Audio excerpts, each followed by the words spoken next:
Tout le monde souffre ou a souffert d'un manque de confiance en soi. Une fois dans votre vie, vous avez bien souffert d'un manque de confiance en vous. On ne se sent pas à la hauteur, on se sent rabaissé, on s'auto-sabote. Bref, comment retrouver notre confiance en nous? Je vous délivre aujourd'hui 5 clés pour prendre plus confiance en vous. Déjà, une première chose, c'est que la confiance en soi, on l'a déjà quand on est né. Vous imaginez bien un bébé, s'il n'osait pas demander « j'ai faim », enfin s'exprimer pour se dire « j'ai faim », j'ai peur, j'ai soif, je suis fatigué. Si un bébé n'osait pas dire ce qu'il a besoin, il ne pourrait pas survivre. Un bébé exprime ses besoins sans gêne, sans se dire « oh, je vais déranger ». Je dirais plutôt que c'est en grandissant, de par l'éducation, de par la société, de par l'école, notre environnement de vie, nos proches, qui vont influencer et nous donner plus ou moins confiance en nous. Quand on nous dit « sois sage »,« ne bouge pas »,« lève la main pour parler »,« t'es nul »,« tu sais la vie c'est vraiment dur », et bien tout ça va nous conditionner et va faire qu'on va avoir moins en moins confiance en nous. Ce que j'essaye de vous dire, c'est que la confiance en soi est déjà en vous. L'idée, c'est de savoir comment nous aider à avoir plus confiance en nous, à faire ressortir cette confiance. Vous devez devenir votre meilleur mentor, votre meilleur coach, votre meilleur exemple. Vous devez savoir vous encourager, vous soutenir. Il y a déjà une part de confiance en vous. C'est certain. Par exemple, je vais prendre un exemple tout bête, faire un gâteau pour partager ou faire un repas pour 15 personnes, vous y allez. Vous allez avoir confiance en vous et vous allez le faire. Par contre, parler devant une caméra, vous allez peut-être avoir moins confiance. Ça dépend de vos facilités. Donc, repérez déjà les choses dont vous avez déjà confiance, les choses que vous faites avec confiance et travaillez aussi sur vos points forts. Voici les 5 clés pour améliorer votre confiance en vous. Numéro 1, c'est de fêter vos succès, qu'ils soient petits ou qu'ils soient gros. Si vous ne le faites pas, de toute façon, personne ne le fera à votre place. Félicitez-vous pour ce que vous faites et pour ce que vous êtes. Ça permet énormément d'améliorer sa confiance en soi. Numéro 2, c'est de ressentir de la gratitude tous les jours. Merci, je suis en vie. Merci, j'avance dans ma vie. Merci, j'ai 2 jambes pour marcher. Merci, j'ai de l'oxygène.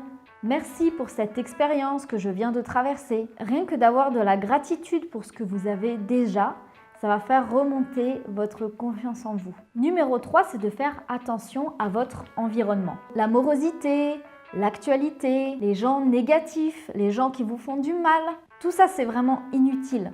Si ça vous fait souffrir, c'est complètement inutile. Entourez-vous de bonnes personnes dynamiques qui ont des projets, qui sont encourageantes, qui sont persévérantes, qui ne vont pas vous rabaisser. Ça aide énormément d'avoir un bon environnement personnel qui va vous aider. Avoir un bon environnement, ça va vous aider à prendre plus confiance en vous. Et pareil, je suis décoratrice et vous savez peut-être, mais mes valeurs principales, c'est de se sentir bien à l'intérieur de sa maison. Parce que pour moi, l'environnement du quotidien a un impact énorme sur notre état d'esprit.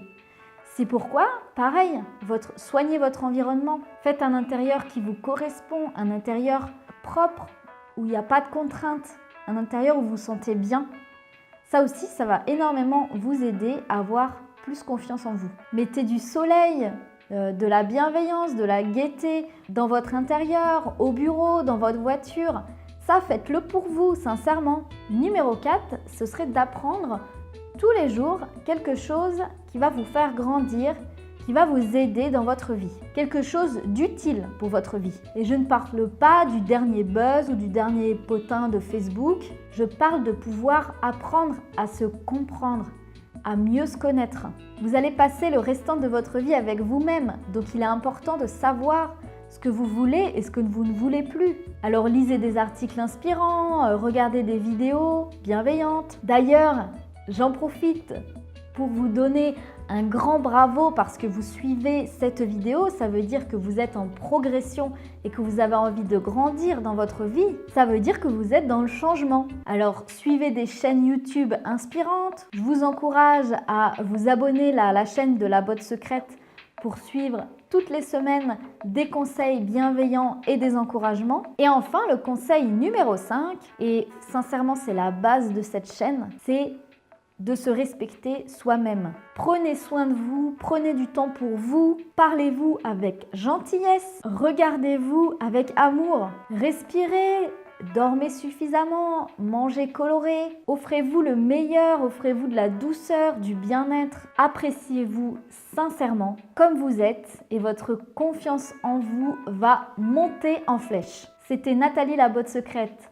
Pour vous servir, je vous invite à regarder une autre vidéo inspirante. Un grand merci à toutes les nouvelles abonnées qui ont rejoint la belle communauté de la botte secrète. À très vite pour une nouvelle vidéo bienveillante.